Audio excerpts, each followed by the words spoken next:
Good day, trader. My name is WaskilSmartFX. Alright, welcome to our YouTube channel. So in today's video, we'll be talking about the weekend trade recap.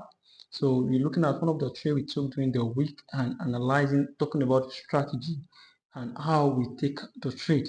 Alright, so I'll be looking at this CADJPY here.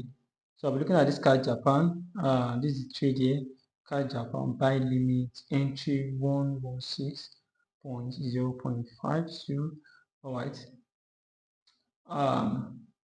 Let's look at the chart. So the first thing I'm doing is the top-down analysis, looking at from the higher time frame before we get to the entry. All right, so this is the daily chart here. So I'll be looking at the daily chart, and this is the particular day I'm actually looking at for this particular day. Because if you look at this day here, we have that's March 13.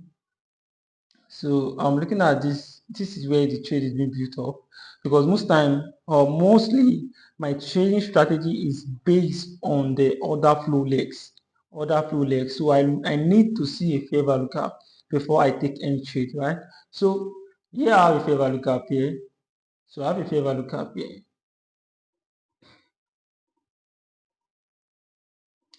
All right. So this fair value gap here is what I saw on the daily chart. So I saw this fair value gap on the daily chart because market is actually bullish. Let me give you a back text of what happens before. Market is running every high. So we can see every high is being run and it's being run through. And you can see this particular high here too. Market will run this high. You can see this particular swing high. This particular swing high, market will run it and market create a fair value gap. So the fair value gap gives me an understanding that if market retraces to the fair value gap, I want to see buy, right? I want to see buy to where? At least to this level here. So I want to see market to that particular level for a draw on liquidity on lower time frames, right? So that is my analysis on the daily chart. So let's go to 4 hour. But very good to 4 hour chart. I waited for market to come back to the fair value gap on daily chart. So the moment market get to the fair value gap on the daily chart, you can see what market did here. At this particular point, we have what? A sweep of liquidity. So which means market enters into the fair value gap and sweep the previous low and also reject. So the two things I'm looking out for is a sweep plus a rejection. Now if you look at my previous video I did on BTC USDT, I talked about a sweep and a rejection inside what? A PD array. And mostly the PD array I use is fair value gap, right? So market swept this particular low and reject, because you can see this bullish candle here. So it closed above, right? But there's something you have to look at here too. The moment market sweep this, it is only one candle. So this one can market sweep the low, rejected. So which means the market creates what? A CRT. A CRT means candle range theory, right? So which means that the moment market took out the low of this candle, there is high probability the market is going to come back to this high and what? And take it for liquidity. But this is the key here. The two things I'm looking at for my strategy is what? A PDRA, and I have to have a top-down analysis, which I did, which I know the direction, I know my bias, right? Now, inside the PDRA, I am looking for a sweep and what? A rejection, which I have, right? A sweep and a rejection in the daily chart. So the next thing I'm looking out for is what? A breakout.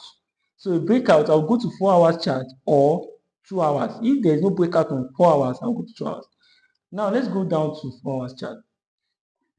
So on 4 hours chart, this is the fair value gap here. And the way I look for my breakout, I use what? The line chart. Now let me put it to the line chart to see. So on the line chart, it did not have any potential high that can be breaks, right? Except this liquidity high that we are looking out for on the daily chart. So which means if market get to the high, we're already taking out the liquidity, so there is no breakout whatsoever we are looking out for, right? So let me put the chart back. Now I put the chart back, now I put the candlestick back, right? But there's something you need to see here. We have what? We have two body rejection at this particular level. You know, I always talks about the two body rejection in the previous video, where I talks about that the two body rejections are mostly or most times they are what? A resistance or a support level. So it's just telling you that, oh, this particular level market was not able to close above it. Market always rejects. So we won't have three, but you have three rejection here. You can see 3 candle rejection, 1, 2, 3. And now when market get there, now you can see at this particular level, I was expecting market to reject away from that particular zone. Alright, so let's go to 2 hours to see a breakout. Because even though I have a sweep and a rejection, it does not make me what? A buyer.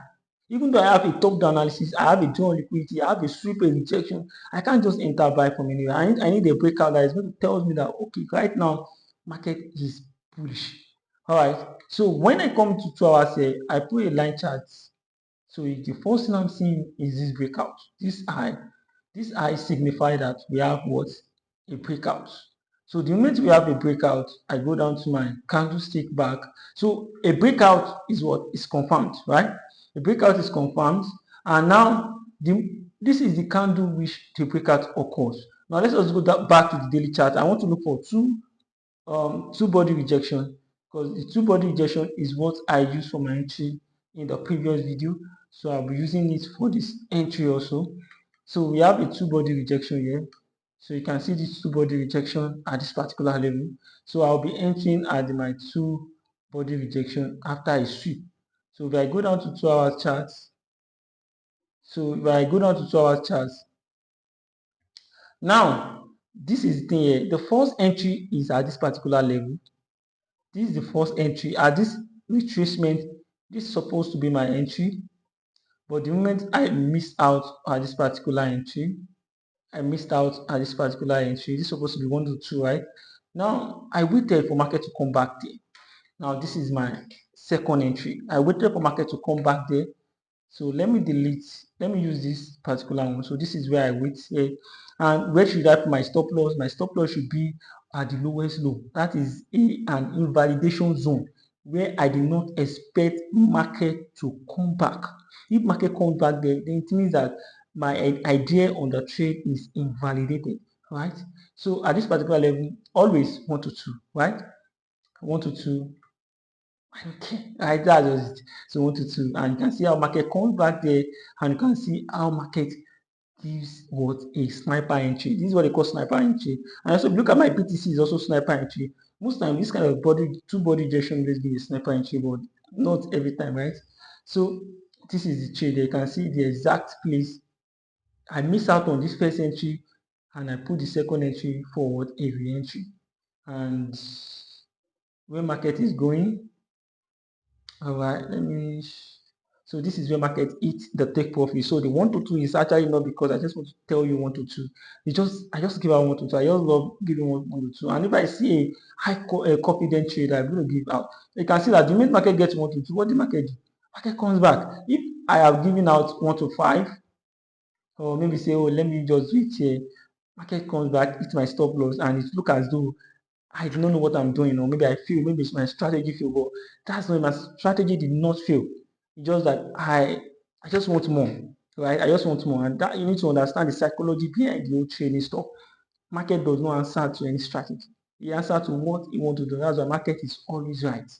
Right? So most time, for you to build up your confidence, just take a 1 to 2, 1 to 2, 1 to 2. When you know, okay, now your confidence is back, or maybe you have this high confidence, or your risk now is big, then you can go to 1 to 5, 1 to 4. But 1 to 5, 1 to 4, 1 to 6, you are not a painter, or just trying to show out your chart. You want to make real money, and 1 to 2 is also a real money. Losing 1 to make 2 is also a big money, right? So that's it. Don't forget to like, share, and subscribe. See you in the next video. Thank you so much.